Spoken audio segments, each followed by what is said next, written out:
And ask him if the clanking from the necklace gets in the way. I know sometimes mics are sensitive. Okay, if the necklace gets in the way of the mic, if you'll let her know. Okay, ready? Okay. Good evening, everybody. I'm Laura Wade with Union County First Steps, and we're very excited to co-sponsor this event, Understanding the Behavior of Children with Autism, something I think we all obviously have an interest in, and hopefully our community will get this information through you all and through Facebook. We're on Facebook Live, so I'd like to welcome those who are on Facebook Live. We are being broadcast with WBCU, and it's your community, it's your life, and also on Jerry McKee's Facebook page. So tell your friends that maybe didn't get to come tonight that this information is out there and they can watch. We can get recordings of it and get the information to them. We're real excited again to co-sponsor this with the Union County School District, and Rhonda Hollingsworth has invited our speaker tonight, so I'm going to let her introduce her. Thank you, Laura. I am Rhonda Hollingsworth with Union County Schools, and I too want to welcome everybody that's here and people who are watching from Facebook and other web pages. I want to just say, first of all, that kids with autism have brought such a joy and love into our lives. And so as we work with kids at school or maybe at home, we see a kind of behavior that we may not always understand. And so that's what this program is about. We want to make the world better for kids who have autism and for those people who love them the most and care for them. So tonight, it's my privilege and honor to introduce to you Dr. Lisa Kershaw. She is from the South Carolina Department of Education, Office of Special Education. I first heard her speak at Buffalo Elementary a couple of weeks ago, and I want to give a shout out to Ms. Stacy McAbee and invite her. She is a wealth of knowledge, and like Laura said, if you want a copy of the presentation tonight, you can contact Laura or the school district office. We'll get you a copy of this presentation. And I want to thank Mr. Jerry McKee, who is videoing for us tonight. We appreciate that very much. So without any further ado, I'm going to turn over to you, Dr. Kershaw. Thank you, Rhonda. Thank you. Good evening, everyone. I'm usually pretty loud, so if I get too loud or talk too fast, let me know. I'm used to teaching in alternative school and in classrooms with students with emotional disabilities, so I tend to be pretty loud. If you can't hear me for some reason, let me know. I am Dr. Kershaw. You can just call me Lisa. I like a conversation, so as we talk, if you have questions when you see something on the screen, feel free to just blurt out what you need to blurt out, and we can talk through some things. Just a little history. My whole career has been focused on behavior of students. I started out in criminal justice, oddly enough, and found out that education was a much better spot for me, and immediately went to working with students with emotional disabilities. In that, I restructured an alternative school so that it was not a punitive school, but rather a therapeutic school. And many of our students there were on the spectrum. I learned the most about students with autism when I taught in a classroom for students with emotional disabilities, and since then it has just been my love. I do have a son who is on the spectrum as well. He's 26 now, so for those of you who have little bitties, we do get to that point. And it's a process, and everyone's journey is different. So I always say, I have my journey, you have your journey, but somewhere in the middle we can learn something from each other. So I'm going to be here tonight to tell you a little bit about autism, what it looks like. You all probably know a lot about that already, but we're going to talk a little bit more about it in terms of the behaviors that are manifested through autism, some of those characteristics. But I'm also going to share with you kind of what the school does and how we like to work with parents in the school so that we come together to make sure that our students are well supported. Your children are well supported in the area of autism. All right. So as I said, I work for the Department of Education and specifically the Office of Special Education Services, and our purpose there is always to assure that students receive a fair and appropriate education. That doesn't always mean that they get what you want, and that doesn't always mean that we get exactly what we want. We always work in the best interest of the child, so a lot of times there's a lot of giving in, some sacrifice, and everyone working together. This is the profile of the South Carolina graduate. Some of you may have seen these. How many of you have kids in elementary school right now? Elementary, middle school, and high school. All right, so our goal is to get them to this point where they complete school, whether they graduate, they get a certificate, they stay those 21 years if they desire to, and then they go out into the real world. and the supports that they have there. And I always like this because when we look at some of these things, those world-class skills and the life and career characteristics, these are some of the areas that our kids with autism tend to struggle with. Some of those interpersonal skills sometimes, the being able to work independently without being prompted.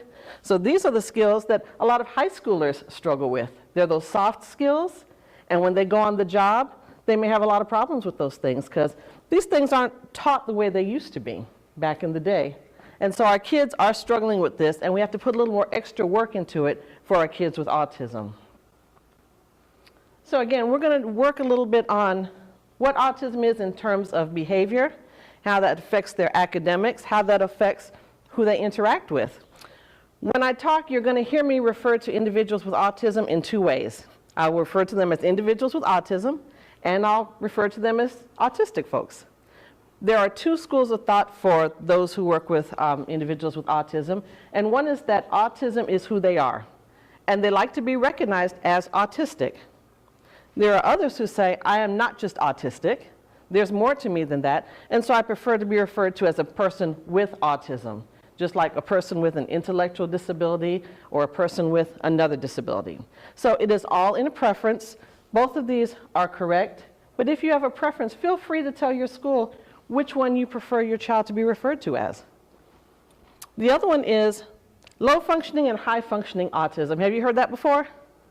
There is no such thing. There is no such thing. Because if you have a person who is high functioning, what do we think that person looks like if you are high functioning?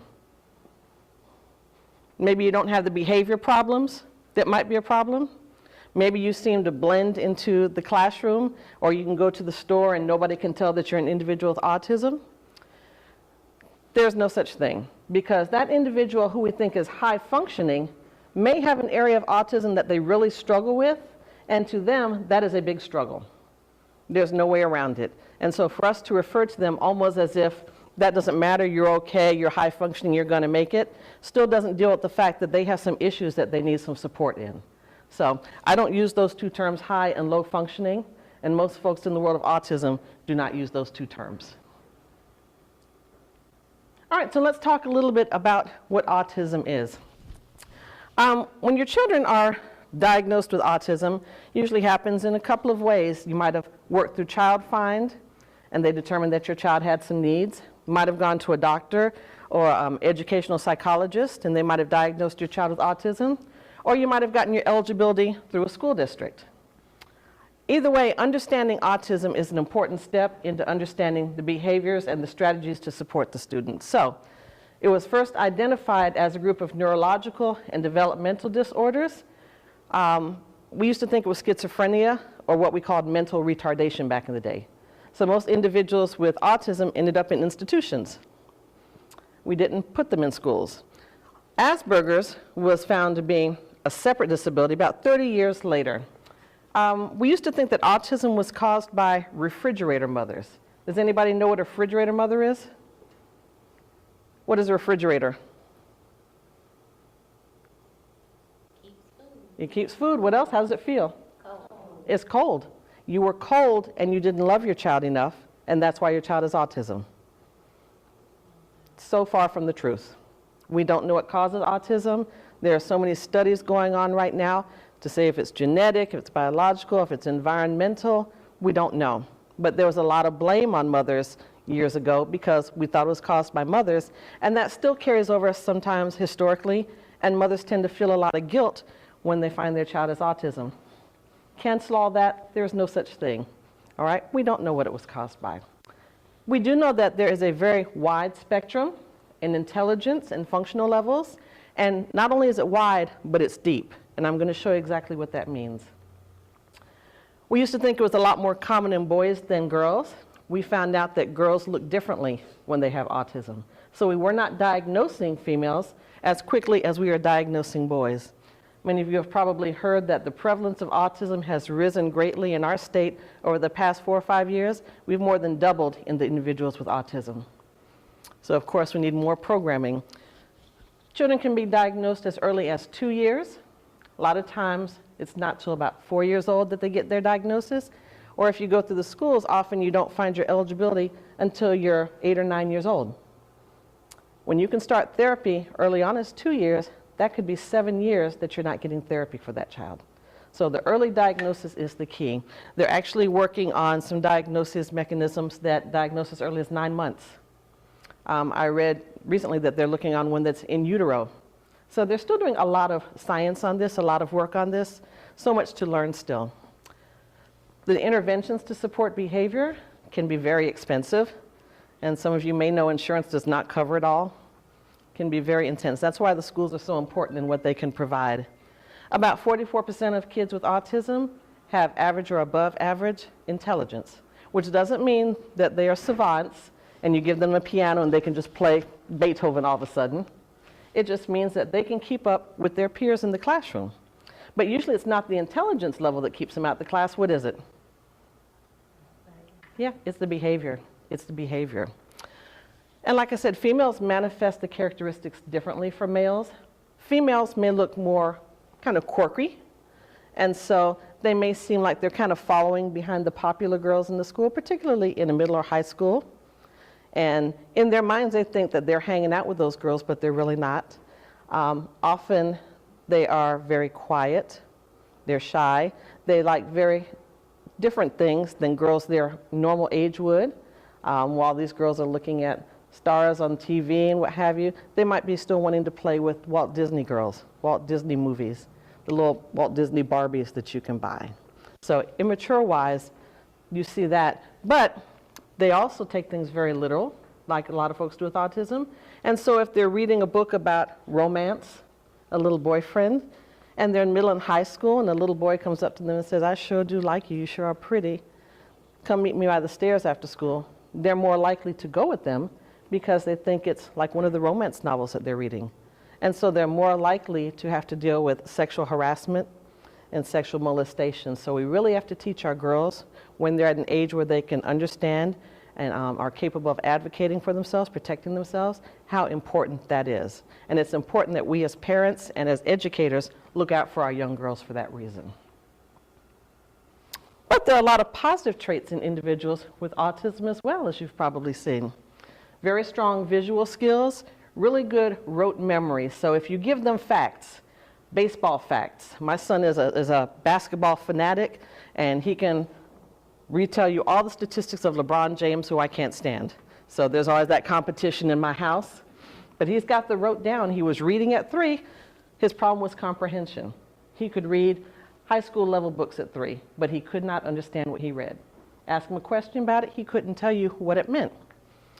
Good long-term memory and really good at remembering something you might have forgotten. So if you promise something, make sure you give that because it's coming back on you. Quite often they have artistic or math abilities, strong encoding. Honesty is always a kind of a funny one because we always say you don't have a filter, you just comes with whatever's in your mouth. We had a little 5-year-old in alternative school that had a teacher who worked with him, and she had what you call the bat wings. And every day he would play, "What are these? What do these hang for? Why do they swing like that?" And bless her, she would just sit there and take it. Whatever comes to mind just comes out your mouth. And they have really good problem-solving abilities if it's given to them in very specific, concrete steps. All right, so I like passing this out because this is a really good kind of visual picture, thank you, of what autism is about. We have 5 different main areas of characteristics. We have the yellow, which is your social impediments. That's when someone has difficulty joining a conversation or giving you space when talking. Individuals with autism often come right up to you right here and want to have a conversation with you. Difficulty ending a conversation. Difficulty sharing interests. And so a lot of times they will join in conversation and they will do all the talking about what they know or what they're interested in and not pay attention to the conversation that's going on. We have the red, which is communication difficulties, which is different from the social impediments because communication actually refers to the ability to communicate. So individuals with autism may speak as well as your average person or higher. Or they may be totally nonverbal. They may have to speak with signs or pictures or some just grunts and sounds. There's that wide spectrum in communicating. We have the green, which is the intense focus, when you are seemingly obsessed with something. Again, because individuals with autism have that good rote memory, often they like things that they can repeat frequently. So SpongeBob is a big one. They know everything about SpongeBob. They know how SpongeBob sounds. They know every episode of SpongeBob. They know all the characters. They can tell you the episodes in order. Dinosaurs is another one. Wrestling, for some reason, is another one, probably because there are statistics with that one. But those interest things that tend to last 2 or 3 years or more, and may want everything in their room surrounding that one particular interest. And then you have your sensitivities. And this one, a lot of times, is a lot harder for us around you to figure out what those sensitivities are. So you have an educator in the classroom and a parent for a first time thinking something's not quite right. My child seems to be real sensitive to certain things. This can involve the light in the room. It can involve the temperature, the clothes they're wearing, the colors that they're seeing, the things that they're hearing, something they're smelling, something that they're tasting. Anything that's around them that they feel, they might have a sensitivity to. And that can be really disruptive to them because they're going to concentrate on that and not be able to concentrate on anything else. And then you have the routine and repetition. The need to have a set pattern of things, to have schedules, to have folks tell them what's going to happen before it happens so they can kind of prepare themselves in their mind. That routine and repetition is really important a lot of times to them being able to manage new situations and new environments. That's how wide the spectrum is. This shows you how deep the spectrum is. So you have individuals who may have issues with any of those areas, but the way they differ is going to be by those letters on the right. So if you look at A, the bigger pieces show where the bigger issues occur. What's the bigger piece on A? Intense focus and interest. And what is the smallest piece? Communication. That means they don't have a lot of problem with communication, but they do tend to get really focused on things. So this is the kid who really loves baseball. And everything they say to you focuses on baseball. And they will tell you about their favorite player and about the home runs he hit last night and how that compares to someone else. They're going to tell you about the color of the uniforms and the team and on and on. No matter what you may talk about, that's going to be their focus area. If we look at B, what are the two areas of concern there? The red is? Okay, so there's a big problem with communication. And the other is? So this is the child whose socks have fallen down. But they don't have a really good means of communication in terms of through their voice, perhaps. And you don't know that their socks have fallen down. And that's really bothering them. So how do they let you know their socks are falling down? They cry. They scream. They may hit at their legs. And teacher, a parent, someone in public might think this child's having a temper tantrum. And the child is not having a temper tantrum. The child is trying to communicate that their socks have fallen down, and that doesn't feel good. And sometimes that's one of the hardest things for us who are not experiencing that to understand, because many of those things we can't feel, we can't see, we can't experience. Haynes came out with the tagless T's years ago for one of those reasons, because so many people were sensitive to that tag in the back of their neck. Well, imagine the child who can't tell you that that's really bothering them. And then you have the last one, which is, what kind of problems do they have? Communication. What do they not have a problem with? Routines, exactly. So that's a whole different child. What do you think that child looks like? Problems with communication, but no problems with transitions. Do they have any other problems in there? Intense focus. Do you think there might be some frustrations in that child? Being unable to communicate what they need or what they want or what they like? Yeah. I always tell people whenever I'm on the phone with AT&T and they tend to outsource. And I get into a conversation with a person who does speak English, but it's not necessarily good communication. That's very frustrating. And I'm not happy on the phone with AT&T. That's the same type of situation. When you cannot communicate, it's extremely frustrating. And it's not a bad behavior. Autism, for the most part, is a situation of the inability to communicate well. Not bad behavior. Then you throw in comorbidity. Comorbidity are those kind of extras that we get on the side along with your primary diagnosis. So that could be ADHD, that could be sleep disorders, that could be seizures. A lot of kids who have autism also have seizures. That could be obsessive compulsive disorder, which you might not see at first because you might think it's the regular routine and repetition that you see coming with autism anyway. Language disorders works in with those communication difficulties. So when you have autism and then you might have a comorbid disorder, there oftentimes are a lot of medications. And those medications can interact with each other and affect, again, how the child acts or performs in different situations. So that is another complex area that comes with autism. So there's a little perspective for an individual who has autism and is sitting in a classroom and all this is going on. And if you can read it from there, what do you see some things going on there? There's someone snapping, daydreaming, burping. Exactly. Hallucinating. Carving at the desk. Somebody snapping a lighter. It's part of like the alternative school I used to teach at. Slapping a lighter on and off. Daydreaming. Yeah.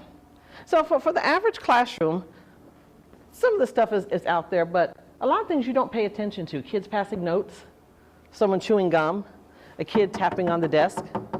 But for the child who is sensitive to noises, sounds, smells, are they going to learn anything in that classroom? No, even though it might be just the day-to-day activities that happen in a classroom. I had a child who could not handle the zipping and unzipping of a book bag.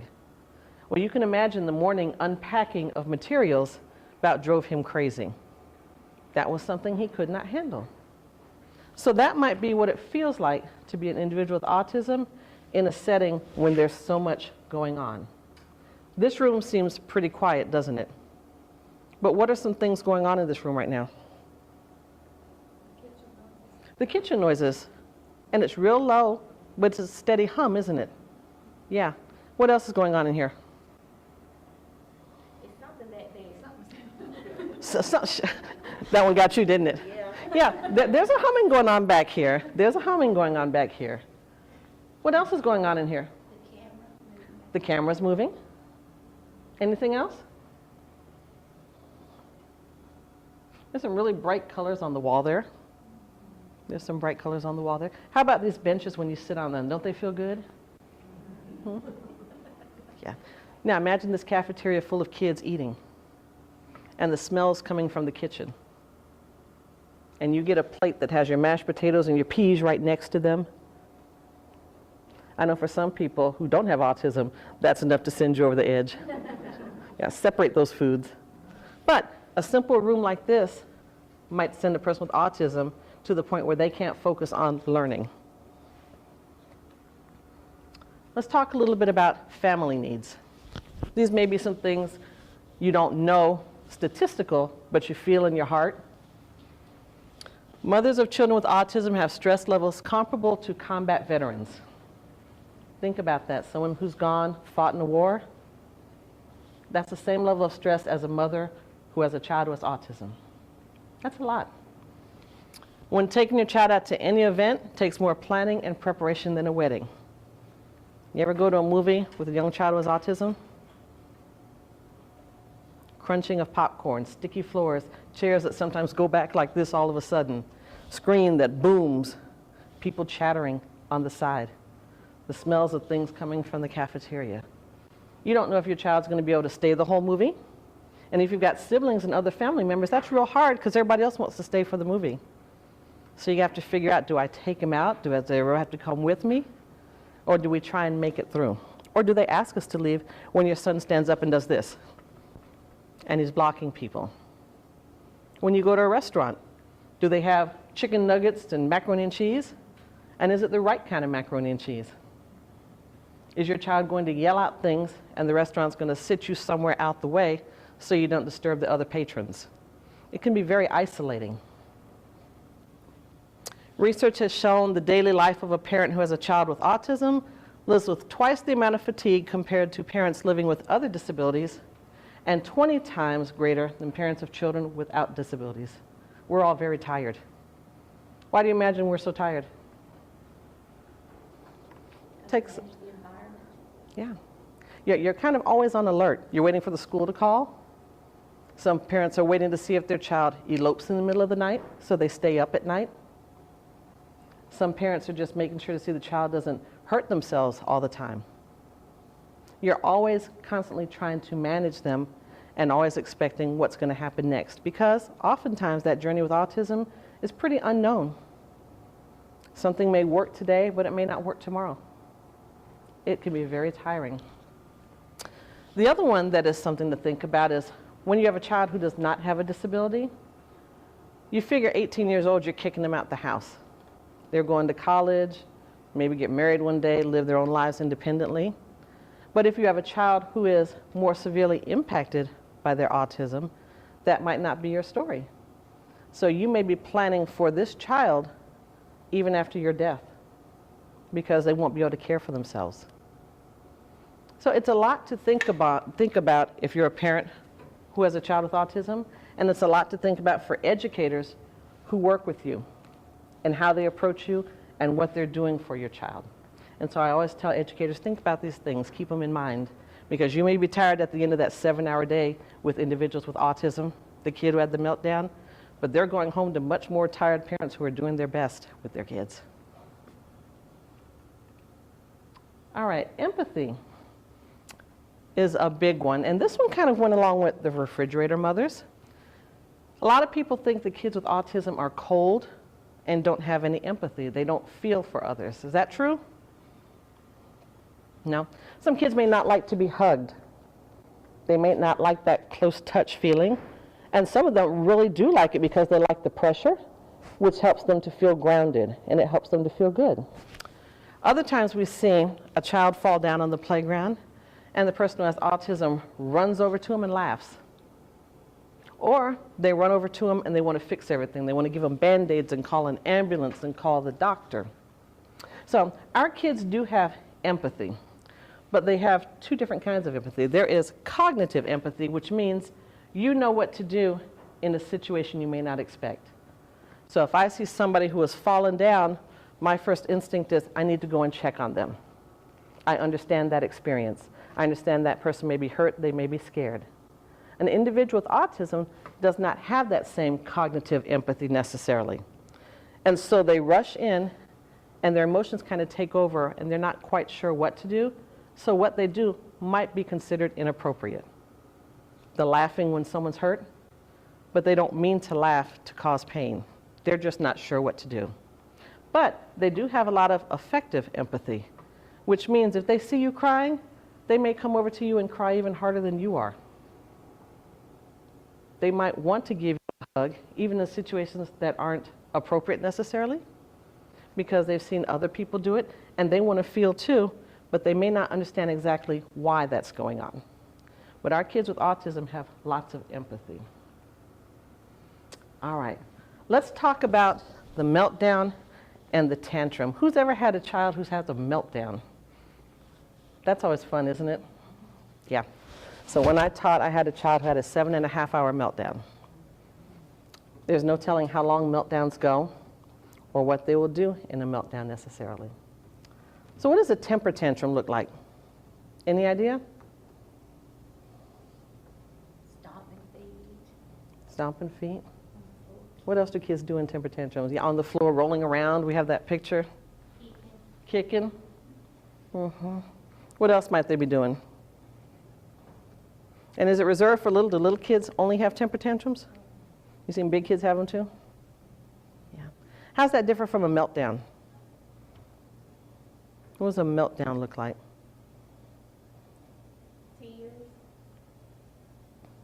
Tears. Can they be kicking the same way? Hollering?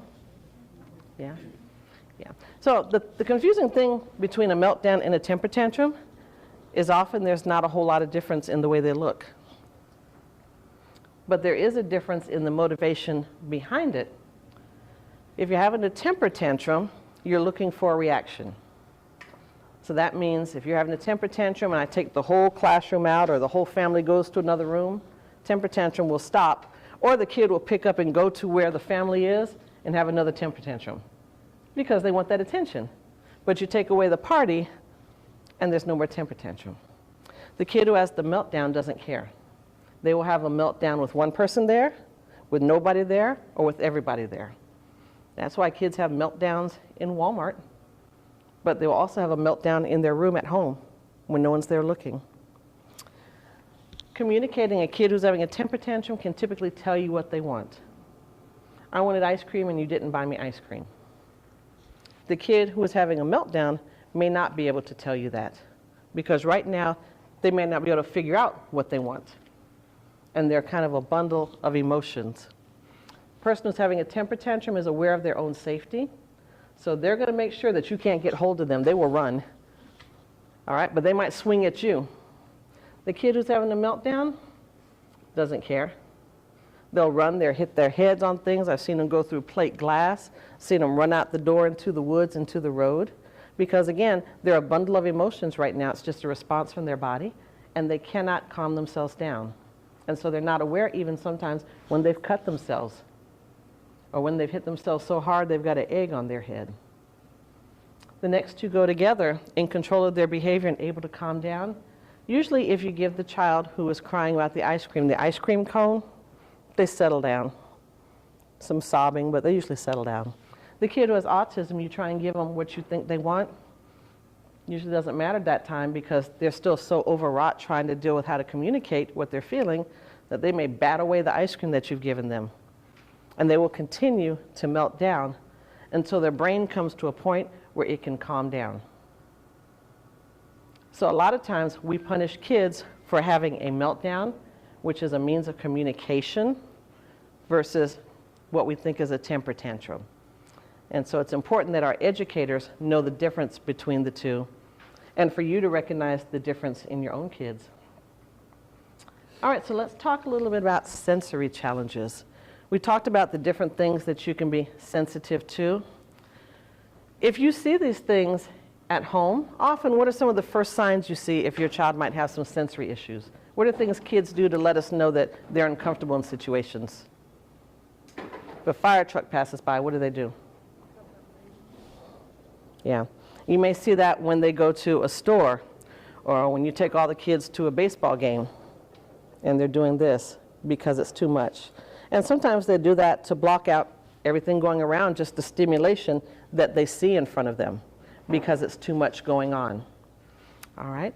Food is another big one.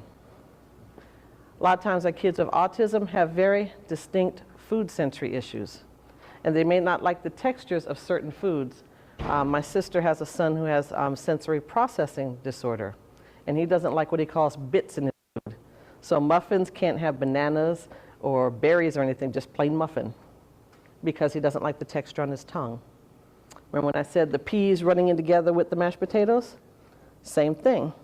So if this happens in the cafeteria and the cafeteria people don't know about it, every day that child comes in and they get all their food all together on one plate, what happens with this child every day in the cafeteria? They're not happy campers. Yeah. So they might have a meltdown, they might throw their food, they might not eat it. So it's important that we talk to the school if we see that there are some sensory issues going on so that the school can work to help them in their environment and to try and remediate some of that. All right, stemming. Stemming is always an interesting one because stemming actually serves a really good purpose. Does everybody stem? Everybody stems. Stemming is short for self-stimulation, most commonly associated with autism, but we all stem. You think about going to a funeral. What are some things that we do at a funeral to comfort ourselves? We cry. we rock, we may hum, we might hug ourselves. All right, all of those are means of stimming. And what stimming does, it kind of gives you something to focus on, to block out some of the excess stimulants so that you don't have to deal with them. We see kids with autism do what we call flapping. We may see them clap.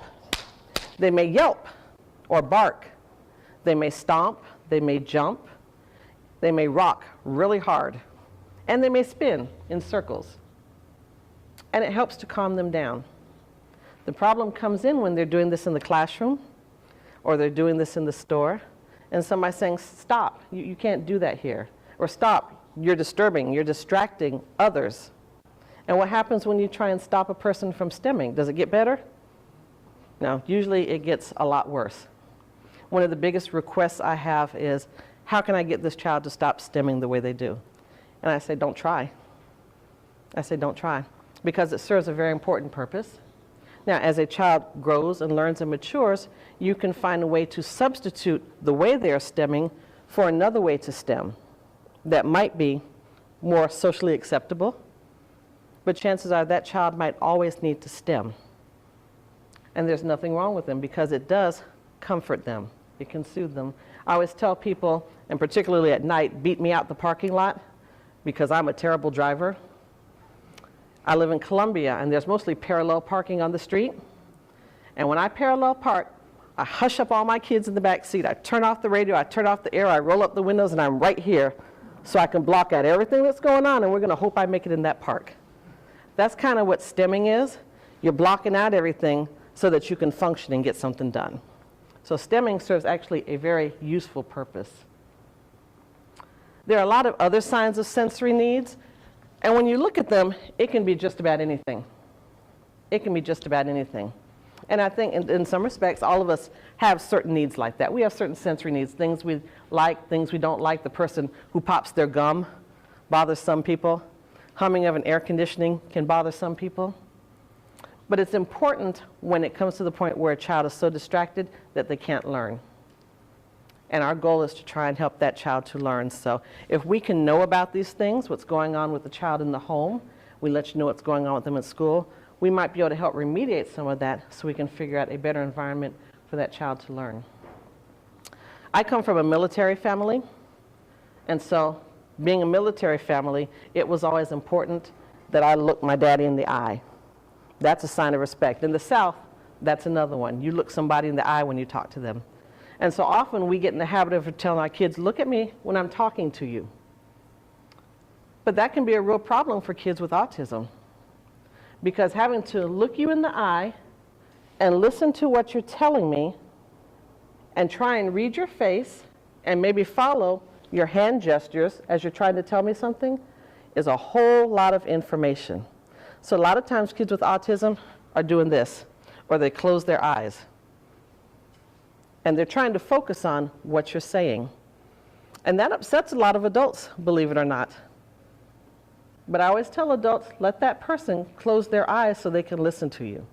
We have kids who doodle while they're listening to teachers, and the teachers are really concerned that the child's not paying attention. 9 times out of 10, that child can tell you exactly what you just told them because they've found a way to focus on what you're saying.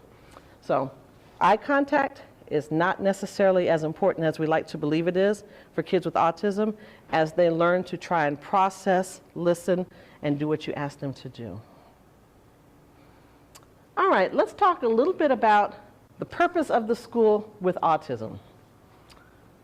There are 27 evidence-based practices that teachers should know, and Union County is doing a great job on getting their teachers educated in that way. A lot of people go to ABA therapy. Have you heard of ABA therapy? As the do-all, say-all for autism, and it works well for kids. But ABA is based in the 27 evidence-based practices. So if your teachers know what these are, can define them and apply them, then your students most likely are getting what they need in the classroom. And that's why it's important that all teachers are trained on this and parents are aware of them, because a lot of these strategies help at home as well. Post-secondary transitions. So The school works with a lot of those evidence-based practices because those are the skills that your child is going to need when they get out of school. Some of our kids will go on to college. Some of our kids will go on to a 2-year college. Some of them will go straight into work. And some of them may go to an independent living facility or stay at home. There are a variety of opportunities for our kids. Either way, we have to plan for them. And the sooner we teach them the skills they need, the better the outcomes are going to be. That doesn't mean that all of our kids with autism will go from being nonverbal to verbal. It doesn't mean that all of them will get jobs or be individuals functioning. But you improve their quality of life the earlier you get these therapies in their life. And the sooner they get in classrooms with teachers who are well trained in these strategies and share with you what they're teaching so that they have better outcomes for our students. Right now, so many of our kids with autism do not have jobs. But that is improving because we now have companies who are actually developing jobs specifically for individuals with autism. Any idea why? What's something that kids with autism can be really good at? Repetition. Repetition. And math. And computer skills. And concrete thought. So for a lot of companies who need somebody to work in data, data might be an individual with autism's dream because it's unchanging. The numbers are unchanging. And so that can be a really good job for them. Jobs also create a very structured environment very often for an individual with autism because you go to the job, you do your job, you get a lunch break, you come back after a designated time, go back to work, and you go home. So it's a very structured routine having a job. Walgreens is coming up with jobs for individuals who have autism. So a lot of companies are developing very specific areas for our kids with autism. So it's even more important that we work with our kids and have them understand the soft skills that they need to work in those environments, because the problems usually arrive when, again, they have some of those social impediments and they struggle if they have to work with other employees, or they have to listen to a boss who tells them something and they're not quite sure how to read that, how to take that. So it's important that we work with the skills and that we plan, which is why the IEP is in place as it is, because at that age 13, we start planning for your child along with you in terms of what they may do when they leave that school environment. All right, so individuals with autism usually do as well as the resources that are available to the family. We all have the school environment, and if you have a school who is really focused on making sure your child has a real good environment to work in, like Union County is doing, your child has a better chance at their outcomes. The other idea is that your community should have enough resources to support you. Resources include from baby to adult, even into old age. And that is DDSN. Has anyone ever heard of DDSN? Department of Disabilities and Special Needs? So that is a government agency that provides all sorts of resources across the board. They have resources that support your child in school. They support your child when they're at home. They help pay for respite, so if you need a break, we have a lot of grandparents raising kids. If you need a break sometimes, they provide somebody, it can be somebody that you choose, that they will pay that person so you can go out for a day or so and have a moment to breathe. There's money that they provide, there's therapies that they provide through contract work that help work with your child even as they're adults. So that is a real good one to get connected with. These are some other ones. Family Connection of South Carolina has a lot of really good family supports, and I'll make sure that you have the links to all of these. The Assistive Technology Program for kids who have PEC systems or taught through computerized systems. Assistive Technology has loaner programs. They have free equipment. They have training so that you can get some of the equipment you might need in the home. We have a lot of kids who use iPads and other tablets for communication. Assistive Technology of South Carolina can help you with those type of things. You have the Transition Alliance of South Carolina. We call them TASK, and they help do just what we just talked about. Transition your child out of school so that they still have purpose when they're out of school. A lot of kids, when you're in school for 21 years, you're surrounded by people who basically structure your day for you. And there are friends, and there's lunchtime, and there's recreation, and there's education. But when you hit 21 and you leave school, and maybe you're not that person who's going to be on a job, but you're going home, that could be very lonely. And so it's important that we still look out for recreation opportunities, for opportunities for education, for those social opportunities. And so some of these groups here can help to establish that in your areas. So, support at home. It is so important that the schools and the families work together. And many times, unfortunately, it's difficult because we as parents, we sit there and say, my child's not progressing. I need my child to make progress. I've heard this program works, I've heard this program works, I've heard this works, and I want this put in place. And the school says, well, we're seeing progress. It may not be fast, and we have a good program in place, but the two aren't meshing.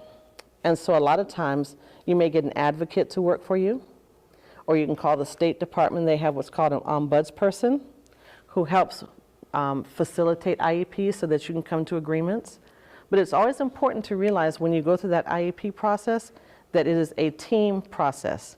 So your input is valued, and the school's input is valued. And you have the right to bring more information to those meetings. All right, that might be something from your doctor that you want to share. Many times doctors will recommend a program. Doctors don't always understand that this is not a medical institution where we are, this is an educational one. And so we have to make sure that your child is receiving what they need educationally, getting all the other supports that they might need for their social emotional well-being, and making sure their physical is taken care of. But that might look different from what a doctor recommends. But it's always important that you share with schools what you need the schools to know that they can help your child, and the schools in turn share what they're doing with you in terms of supports they have in the classroom. Some of the things listed up here might be used in the classroom: voice scales, sensory bins, visual schedules. All those things are real useful in a classroom, in a school environment, but they're also really useful at home. A child who has a visual schedule at school, you might work with the teacher to extend that so that visual schedule continues at home. So when that child comes home, they know these are the things to expect when they get home. These are the things to look for, which helps them to plan their entire day, not just what goes on in the school environment. And if you have something that's working in your home, it's important that you share that with the school, because that might be some insight you know your child best that the school doesn't have. And that might help the child to function better in the school. A lot of times the schools will bring to the parents, you know, your child is doing this in the school and we want to work with them. And the parents say, well, they're not doing that at home, so it's not a problem. And many times what I try to explain to parents is that things that the child does in school may be different from what the child does at home, may be different from what the child does at Walmart. Because different environments cause children to act differently in terms of what their expectations are, their experience in those areas, and their understandings of what's expected in those areas. So just because a child does something in school, but they don't do that at home, doesn't mean that it's not a concern that might show itself later when a child goes to a job. And that's why school comes to you with that and says, let's work on this together. Similarly, if you have something going on, you can say, this is happening at home, and I know you say it's not a problem in school. Well, maybe we need to take a closer look at it in the school to see if we can work together on that. So your IEP is a living document, and I say living because it's something that is always changing based on the data that the school collects and shares with you, based on the strategies put in there, based on the conversations that you have with the school, so that you can move that child to a better outcome. So an IEP should never be a document that looks the same every single year. All right, that is something when you read it, you should see changes in that based on what that child is doing and strategies that schools are putting in place for you. So when you look at responsibilities, I like to say, between the parents and the school staff, parents share information that's relevant to your child, things that are going on in the home or when they're on the baseball field with their friends. You might find something that they like that's a motivator that maybe the school doesn't know. On the other side, the school needs to listen with respect and maintain confidentiality. Anything you tell the schools is confidential. All right, things that don't need to go any further, they stay within the school. Parents, if the teachers are working on something with the child in the classroom, take that information and see if there's a way you can practice that at home, because your home is what we call the natural environment. So if a child learns a skill in school and they can take that skill home and practice it, more likely that's going to stay with that child, and that child generalizes, is what we call it, which means that becomes a natural skill to them. And that might be something like having a conversation with you where they weren't doing that before, or going to the library and being able to ask to check out a book, or going to the store and say, how much does this cost? Those type of skills should generalize so that they become natural process for a student. Parents providing contact information that's viable. It's scary sometimes to get those phone calls, especially when child's going through a rough stint and you constantly get those phone calls. But it's important that schools be able to reach you. On the other side, I tell schools, be careful for what you call on, because there are many things that can be maintained in the classroom that you can work with in the classroom if you are proactive, so that the parents don't always need to be called. All right, that's our job in the school, to teach our children. Parents, attend those IEP meetings, and I'm sure you all do. I know with COVID it got kind of hard, but schools found ways to make those meetings happen. But it's important that you're at those IEP meetings, because your voice is just as important as those individuals who are in the school. All right, you are a member of that team. And the same thing for the school staff.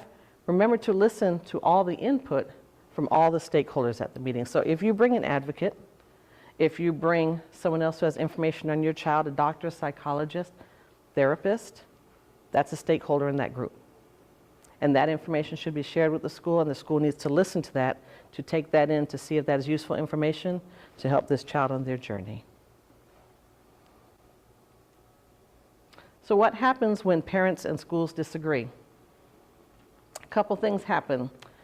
Even though we all share information, and we should all listen with respect, and we should use that data to make good decisions for the child, not everyone is going to agree. When that happens, a couple things take place. Your LEA, who is the person who is the decision-making factor should you not be able to decide on something, may make a decision. And you may not like that decision. You may very well like that decision. But that decision will stand in the IEP at that time until there's a need to meet to make another decision. If you feel that decision is detrimental toward your child, there is a process that you can go to that helps you have somebody to come in to again have another meeting, to listen to all sides again, and again facilitate or mediate a meeting. The person may come from the State Department. We have those ombudsmen I talked about, or another agency that works with us, and they are truly there for the child. They don't take a parent's side, they don't take a school side. They are truly there in the vested interest of the child. And they listen to both sides to help perhaps make a different decision if it's warranted. There is also a grievance process in your special education handbook. All of you should have a special education handbook that you receive every year. You can also see that online most likely. Ron, I'm not sure if your group has that online, but you have a special education handbook that you should have access to, and there's a grievance process that you can follow if you feel that your child has not been served in the way that you feel is necessary according to that IEP. All right, so again, we don't always agree, but sometimes the decisions made truly serve the child and can lead to some really good outcomes. But again, if you don't agree, you do have some other options to try and mediate that situation.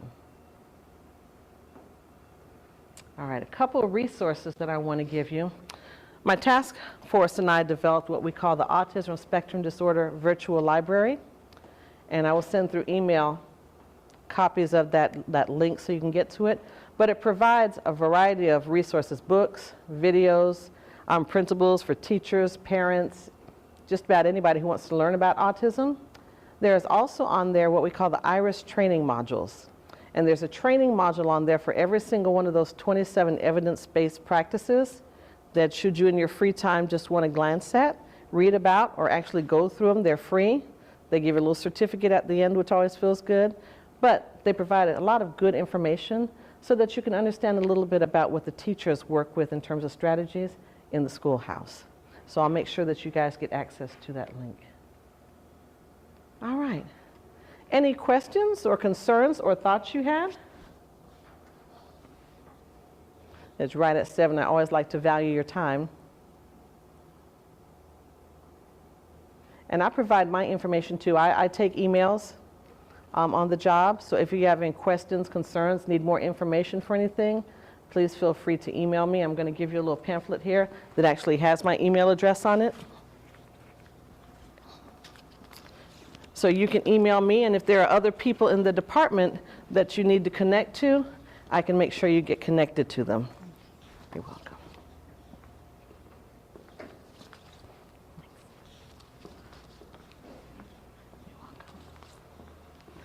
Got to get my steps in. I bought a new smartwatch, and it tells me whenever I'm not moving.